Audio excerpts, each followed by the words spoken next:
A lot of times people call this the core rank. If you can go help someone hit that core rank, that is the first step to success and getting out of the rut that you're in. If you don't know what to do, that's the first thing you should do. And you're like, well, I've been trying. No, no, no, no. If you're at 50,000 in sales, what you're doing is probably overthinking the simple things that the new people need to know. Just go help them get those first few paychecks. I mean, it's critical for them to earn money out of the gates. If they've been in the business 6 months and not earned a check, something's wrong. Something's really, really wrong. And they're not going to stick around. In fact, most statistics will tell you they're not going to be around longer than 90 days if they're not making money.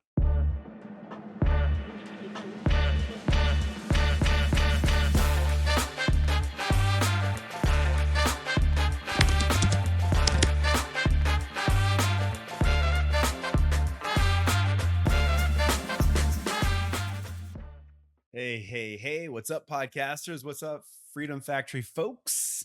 I'm back. I'm back. We are sort of back to our normal setup.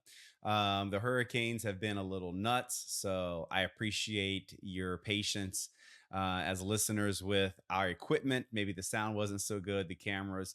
And anyway, we're here. We're getting things back together. And a little shout out to our team that helps make this happen. Mo and Ashley, you guys are amazing. Thank you so, so much for everything you do. And I'm excited to get back with you guys on some topics that I've kind of wanted to share that we've had some kind of waiting to share. And so, yeah, let's jump right into this, guys. Today's episode is geared for people in network marketing. There are people there's going to come a time where you're going to find yourself in your business sort of not knowing what to do next. Like things aren't moving the way you want it to move. What do like I've tried it all and I don't know what to do next. And if you're not in that position right now, okay, here's what I'm going to tell you. Your group is either small or you're not dealing well it's the bigger your group gets. Here's the thing, the bigger your group gets, never have I seen in 15 years where everybody in your group globally are absolutely crushing it. There's always going to be pockets of your team that are not growing the way others are growing. And if you do this long enough, even if you're like exploding in growth, there's going to come a time where you're not and you just don't know what to do next. So, and I'm speaking from authority on this because over the course of the last 15 years, there has been several times where I just found myself thinking, I've I've tried it all. I've done it all. Like I've thrown everything at this and nothing is happening the way I want it to work. So, um, you're going to enjoy today's topic if that is you. And if it's not you right now, I'll say two things. Either your team's not big enough, meaning you're not in enough countries, or at some point you're going to find yourself in this position. So there's three things I'm going to give you today that will help. All right. Now, first of all, our business is centered on helping the new people win. Don't get that confused with who are the most important people in network marketing. The most important people in network marketing and in your team is the leaders. And I know that because for most people, when I ask them, I'll ask them, let me ask you something. Who's the most important people in your group? And a lot of them will say, oh, it's the new people. And I'll say, no, it's not. And they're like, yes, it is. The new people. Well, the new people is the lifeblood. Okay. Well, let me ask you something. Who brought those new people?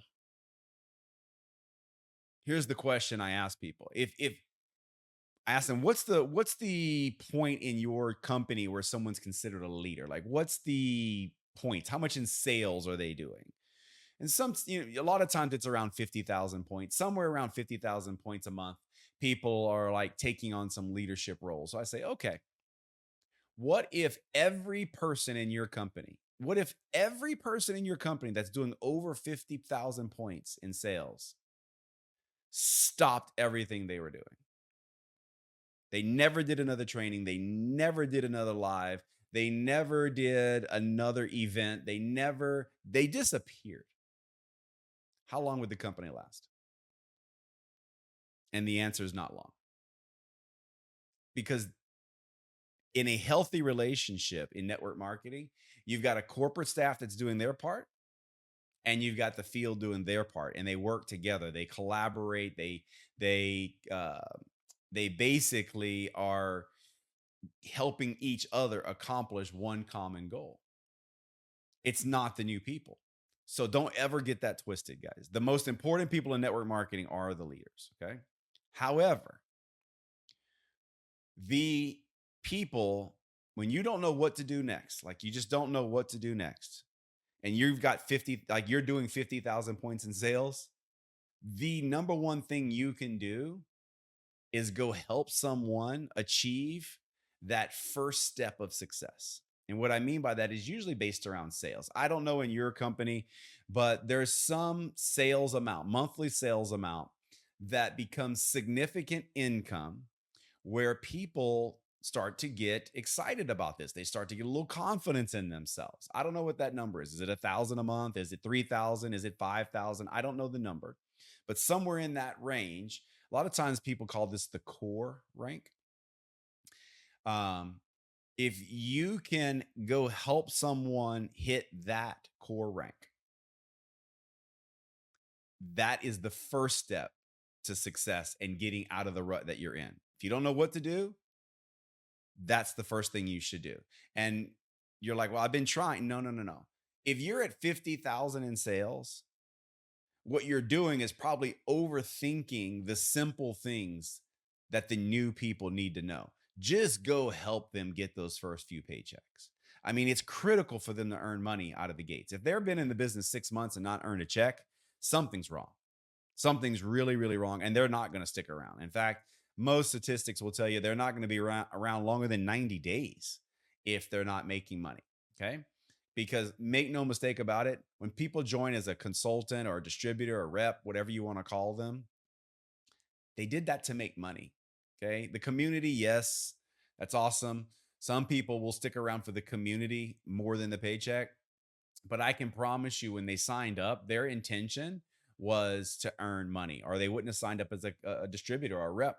They would have just been a customer. Okay. So, first thing first, if you don't know what to do, go find a new person in your organization and simplify things so much and just help them get those first sales, because that is critical to the success of a network marketing organization, is the new people having some success.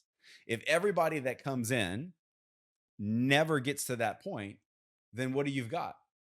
You've got a big revolving door where there's more people quitting than coming in and signing up. And that's not good. That's not healthy. In fact, it starts to wear on you as a leader. Like, you start to question your company, you start to question your systems and products. And really, usually it's none of that.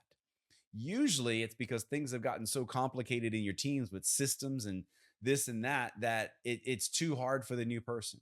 Literally, it should be as easy as frying French fries at one of these fast food joints. Like, why do the French fries at McDonald's taste the same all over the United States and pretty much all over the world? It's because they're using the same potatoes and the same temperature grease, the same grease for the same length of time. And it's teenagers that have obviously different IQs, but I'm just telling you guys, French fries don't taste the same because McDonald's have all these really highly motivated, highly intelligent people. And I'm not, this isn't a crack at McDonald's and employees at McDonald's. I'm just telling you, their success is not on the brilliance of their employees. Their success is on the simple systems that they've put in place. And you've got to have a simple system to help someone win early. So if you don't know what to do next, think back what you did in the beginning and just go tell people to do that. Go help them, go show them how to do that. Go get the newest people in your organization. Forget about the high end trainings and all that stuff. Go get the new people in your organization and help them get some wins. Show them it's possible. because that is the first step to getting you where you want to be, is showing the masses that they can do this, gaining their confidence so that they will stick around long enough to now get some skills to build the business, because that's second step. Get customers, then get skills to build the business. That's second step. Okay, so go help some new people make some money. That's the first thing you need to do if you don't know what to do. Second thing, get to the next corporate event or upline sponsored event. Get to an event. You guys, if you know this business has been pretty much dominated by social media over many years, and people in Zoom with COVID and everything, and people have just been behind these screens, and they are kind of alienated from the success that happens at events. You get kind of separated from that energy. And it what it simply put, they're losing belief in their company. They're losing belief in their products. They're losing belief that this can happen because it's just them and the four walls around them or the computer screen or their phone screen. I cannot tell you guys the importance of live events. If you don't know what to do next, here's what you do: go help the new people make some money. Find out when your company is doing the next live event and book your tickets now. Get the airline tickets, get registered for the event, get the hotel tickets now. Like not next week, not next month, now. Get set to be at the next event. And if the next event is more than 4 months out, then you need to get with some leaders and get an event put together in the field, because my opinion is if you go more than 6 months, like if you go more than 6 months without a corporate event, it is such a big gap that you're going to have a lot of people just fall through the cracks. Do not underestimate the power of events and what they can do to help your organization. Because listen, you can talk to your team till you're blue in the face about what they should be doing, but it's events. Like events do the heavy lifting for you. Instead of you telling them they should be doing events, or you telling them what they should be doing next, the presentations and whatever it is, get them to the event and let them be inspired by other people and their actions and their stories. Like it's the heavy lifting. Like how many times have you enrolled new business partners and they don't do anything? A lot of the times, but the chances are far greater that they do something if you get them to a destination event. So I am telling you, if you don't know what to do next, go all out in promoting the next event. Get as many people from your team to that next event as you can, because literally it's really the only chance that you're ever going to get out of the rut you're in, is to get some people around you motivated to do what you're doing, getting on the same bus. That's what events will do. They get people on the bus, or I like to say in the boat and paddling. There's a difference between people being on your team and paddling, right? Like get in the boat. That's great. I'm paddling. You're doing all the work. You're the one presenting. You're doing the training. You're doing all the calls. You're paddling, paddling, paddling, paddling, paddling. What if there's 10 people in your boat and you're the only one paddling? Is that hard? Is that harder than just paddling yourself? Yeah, there's more weight, there's more drag.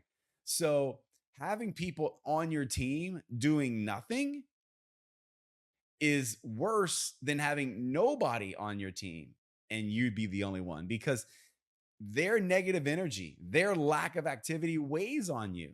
It's a thought that drains you. That's what events will do. Events will get their paddles back in the water. Events get them going again. Events get them motivated. Events get them helping you reach the goal. Wherever you're paddling, they'll help you reach the goal. So, step 2, if you don't know what to do, get registered and attend the next big corporate event. All right. Third step, last step, is recruit new people.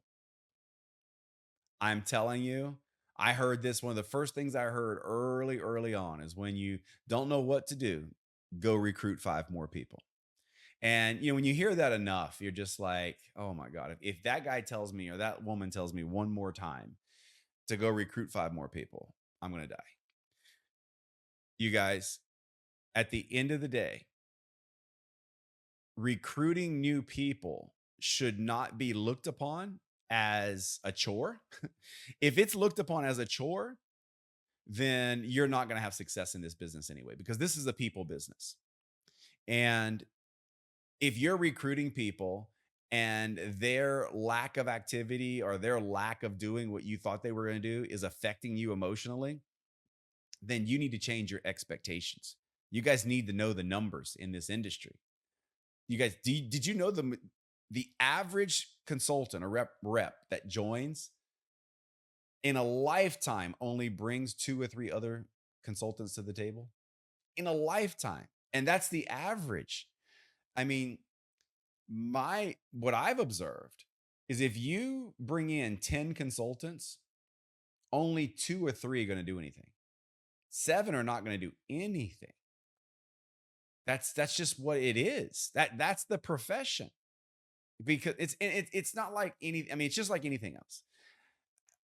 I don't know off the top of my head how many people start businesses, but I do know the vast majority, over 70% of the people who start a business fail. Does that mean no one should ever start a business because 70% fail?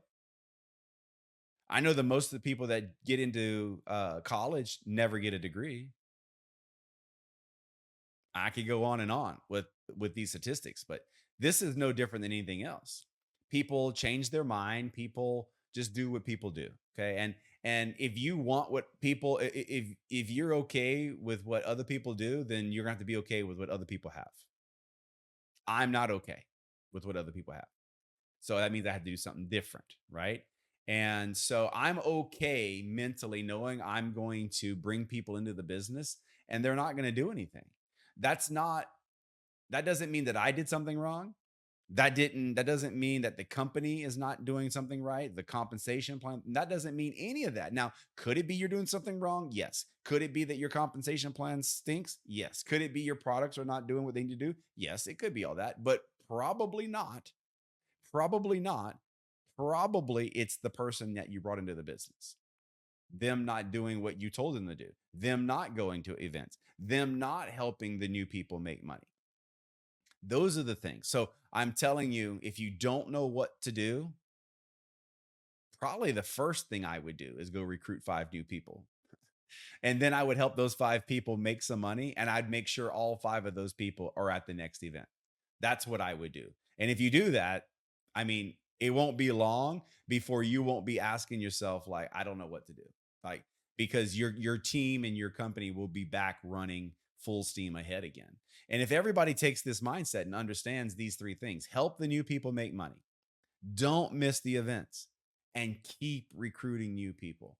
In fact, today, as I'm recording this, I just brought a new person into our business. I just brought a new business partner in. I'm 15 years in and I'm still recruiting. And there's been times where I didn't recruit.